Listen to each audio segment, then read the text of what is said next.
Executive member से शुरू किया, बदतरीज एक सीट से दूसरी सीट से तीसरी सीट से चौथी सीट, और आज उस मकाम तक पहुंचे हैं कि उन्हें हर एग्रीमेंट जुबानी याद है।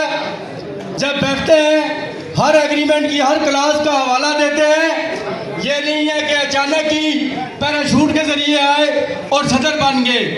ऐसे बच्चे नालायक बच्चे होते हैं। जो बच्चे नर्सरी से पढ़ के पोस्ट ग्रेजुएशन करते हैं उन्हें हर सबक याद होता है। आज वो भरपूर तालीम में इस्तकबाल कीजिएगा। आज वो जनरल सेक्रेटरीशिप के उम्मीदवार थे और सीबीए के जनरल सेक्रेटरी बन चुके हैं। हम उन्हें मुबारकबाद देते हैं और उनसे गुजारिश करते हैं कि भरपूर तालियों की गूंज में इनका इस्तकबाल कीजिएगा। मलिक मुमताज अहमद साहब।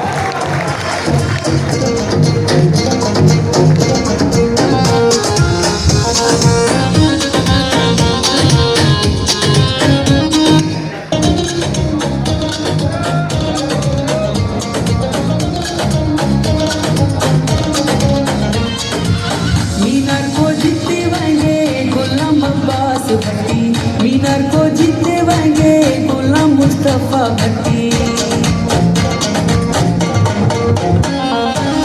भुट्टो को जितवाएंगे।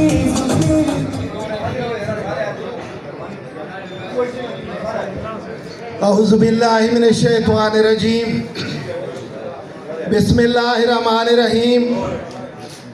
हक बात पे कटती है तो कट जाए ज़बां मेरी। हक बात पे कटती है तो कट जाए ज़बां मेरी। इजहार तो कर देगा टपकेगा जो लहू मेरा।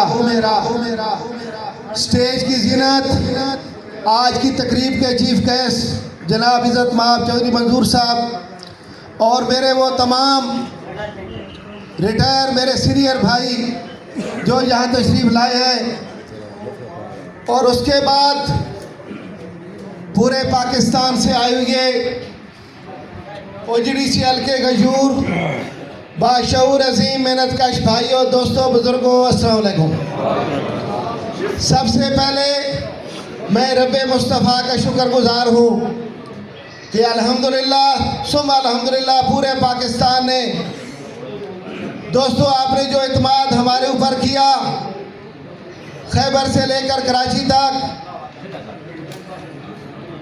और हमारी हौसला अफजाई इज़्ज़त अफजाई की, स्पेशली बलूचिस्तान से हमारे बहुत सीनियर रहनुमा मीर गुल भुट्टी साहब, मैं आपके पास भी गया।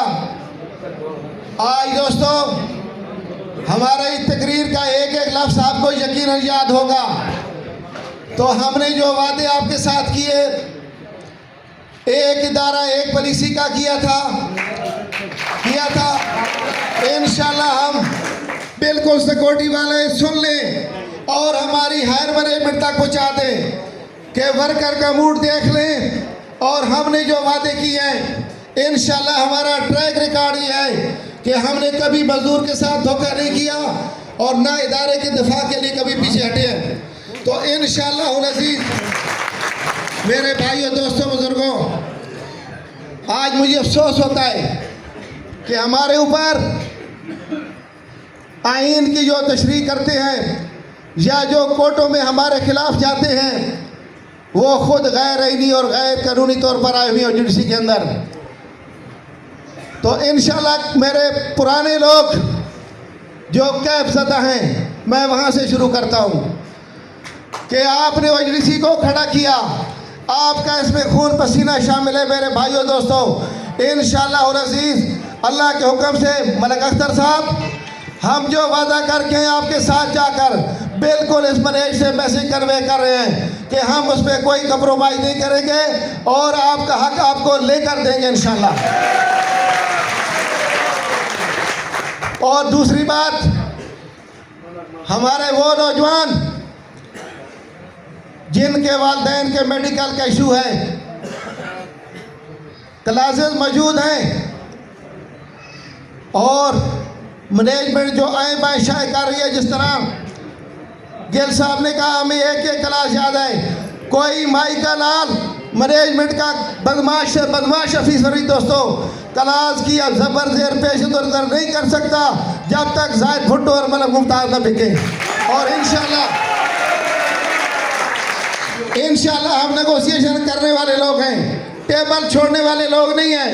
लेकिन अगर आपके साथ जो जुल्म हो चुका है, आपका जो माशी कत्ल हो चुका है, आपके बच्चों का जो माशी कत्ल हो चुका है, जो हमारे मो मजदूर जिन्होंने अपनी छुट्टियां अपनी बच्ची की शादियों के लिए बचा के रखी थी, उनके साथ जो जुल्म अजीम हुआ, उनकी आंखों में जो आंसू हैं, इंशाल्लाह हम वो आंसू पूछेंगे।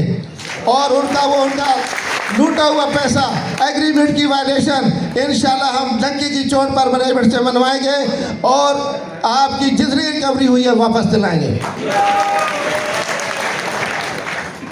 मेडिकल की मैं बात कर रहा था, हमारे जो बैजेस वाले दोस्त हैं, जिन वालिदैन ने हमें यहाँ पहुँचाया, आज मलक मुमताज़ की बीवी बच्चे जाएँ शिफा में, डेथ जाएँ इमरजेंसी में, और मेरी माँ बाप सरकारी अस्पतालों को धक्के खाएं, ये नहीं हो सकता, ये हमें मंजूर नहीं है दोस्तों।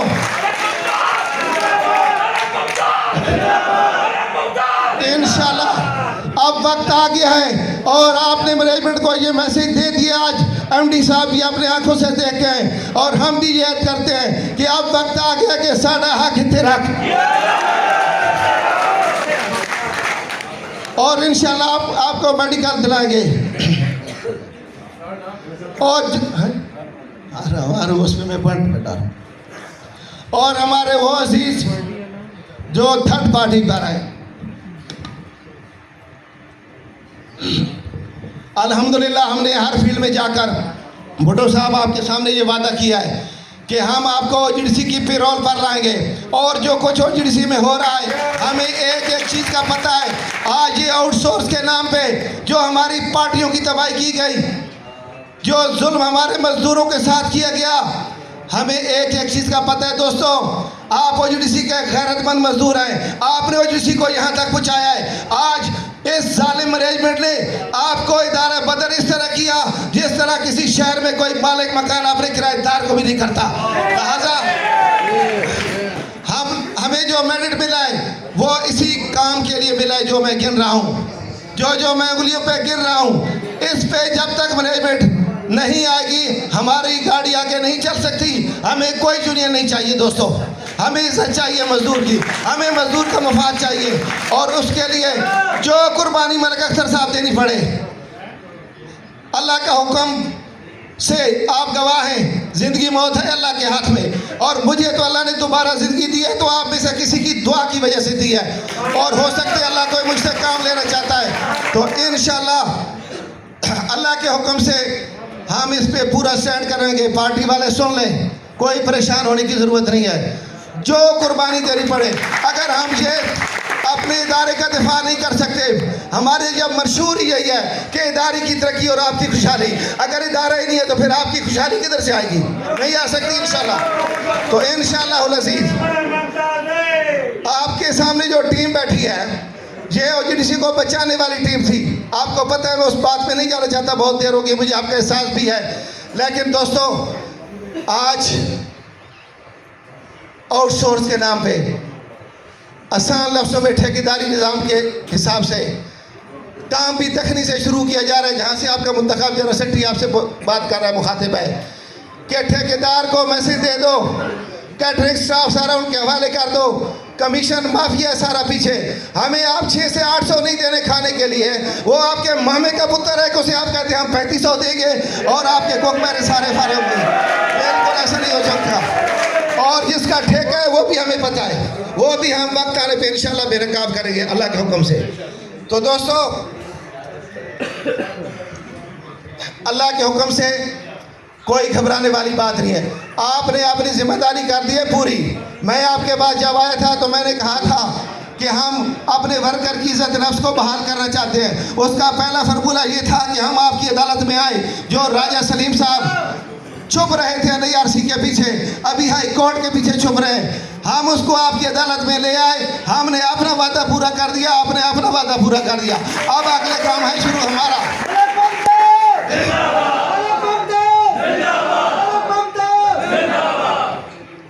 तो दोस्तों इंशाल्लाह हम उसका ठेकेदारी निज़ाम का भी रास्ता रोकेंगे। और जो हमारे बच्चे डिजीज़ कोटे वाले हैं, एग्रीमेंट की सटल क्लास है दोस्तों 60 दिन की, कि 60 दिन के अंदर उन्हें परमिट किया जाएगा अकॉर्डिंग टू एजुकेशन। आज क्या ये हो रहे हैं? क्यों नहीं हो रहा है? सिर्फ इसलिए नहीं हो रहे दोस्तों कि इदारे के अंदर यूनियन का कोई वजूद नहीं था, वरना हम सीनियर सदर बैठे थे। हमें के लिए लांजे करने की क्या ज़रूरत थी? आपको तकलीफ़ें देने की, आपको यहाँ बुलाने की? तो इंशाल्लाह ये जो चीज़ें मैं कह रहा हूँ, जो माशी कट आपके लग चुके हैं, पेंशन के हवाले से मैं बात करूं, मेडिकल के हवाले से बात करूं, तो एक इदारे के अंदर हमने 2 कानून नहीं चलने देने। जितना मुनाफा बख्श इदारा है ये आपकी वजह से, और आपको ये फैसिलिटी देने से इदारे की मैशत पे कोई फ़र्क नहीं पड़ता। इसके जो माली हालात हैं वो इससे ख़राब नहीं होते, वो ख़राब होते हैं आउटसोर्स ठेकेदारों को कमीशन माफिया और कमीशन देने की वजह से होते हैं। इंशाल्लाह आपकी ताकत से हम ये रोकेंगे, और अल्लाह के हुक्म से हमें पूरी आपसे उम्मीद है, अल्लाह पे भरोसा है कि टाइम फ्रेम देना है सदर ने, ये सदर की ड्यूटी है। तो जो सदर साहब टाइम फ्रेम देंगे आप उस पर हाजिर होंगे। हमने पहले कहा कि हम इदारे का अमन बर्बाद नहीं करना चाहते। चंद पसंद अनासिर अफीसर जो इस इदारे को दबाव बर्बाद करने के लिए तोले हैं, वो हैं 3-4 अफीसर जो 3 साल के कंडक्ट पे आए हुए, आप सब उन्हें जानते हैं दोस्तों। तो इंशाल्लाह हमें जिस तरह मलिक अख्तर ने कहा, MD एक अच्छा आदमी है, हम कोई उसके खिलाफ नहीं है दोस्तों। हमें उम्मीद है कि वो हमारी बरकत की बात सुनेगा, जो चीज़ें ख़त्म की हैं वो बहाल करेगा, वो एक समझदार आदमी है। अगर नहीं करेगा तो फिर हमने रिश्तेदारी किसी के साथ नहीं निभानी दोस्तों। हमने फिर डट के यूनियन करनी है, हमने फिर डट के यूनियन करनी है, और ये करनी है आपकी ताकत से। तो क्या आप इसके लिए तैयार हैं? हम आपको इम्तिहान में इंशाल्लाह खामखा नहीं डालेंगे, पहले टेबल पे बैठेंगे, अपनी बात टेबल पे मनवाएंगे। अगर फिर भी वो पसंद हुई है, फिर भी वो बदमाशी जो, तो बदमाशी का रास्ता बदमाशी के बगैर नहीं रोका जा सकता दोस्तों। हमारी मर्जी है, उसके लिए फिर हम अल्लाह के हुक्म से तैयार हैं। तो टाइम देना है फ्रेम भुट्टो साहब ने, हम भी इन्हें नहीं कहते कि जल्दी करें, बेशक बैठे टेबल टाक करें, ताकि उन्हें ये कोई ना कहे कि जी यूनियन टेबल से भाग दिया है, ऐसी बात हरगिज़ नहीं है इंशाल्लाह। तो जो दूसरी बात मैं जो ज़रूरी करना चाहता हूँ, इज़्ज़त नफ्स की मैं बात कर रहा था। ये हमारी अच्छी इज़्ज़त नफ्स है, जिन्होंने हमें ओजीसी में जो बुज़ुर्ग हमें लाए, जिन्होंने हमें उंगली पकड़ के चलाया, जिनकी वजह से मलिक मुमताज़ स्टेज पे बातें कर रहा है, बड़ी बड़ी तकरीरें कर रहा है, आज उनको जब गेट पे आते हैं तो रोक दिया जाता है। क्या उन्हें रुकना चाहिए? और उनकी इज़्ज़त नफ्स बहाल हो। क्या जो हमें हमारे वालिदैन ने इधर बड़ा किया, पढ़ाया लिखाया, जब वो बूढ़े हो जाए तो क्या हमारे इस्लाम ये कहता है, हमारी ट्रेडिशन ये कहती है कि उनको घर से निकाल दो? इंशाल्लाह हमारे जो बुजुर्ग आए हैं, हमने उस दिन भी MD साहब नहीं थे, ED से मेरी बात हुई, जी सिक्योरिटी भी साथ था, तो हमने उससे बिल्कुल कलेक्टिव बात की कि सर ये आना जाना हमारे मजदूर बिल्कुल आएंगे। उसने कहा कल आपका फंक्शन है,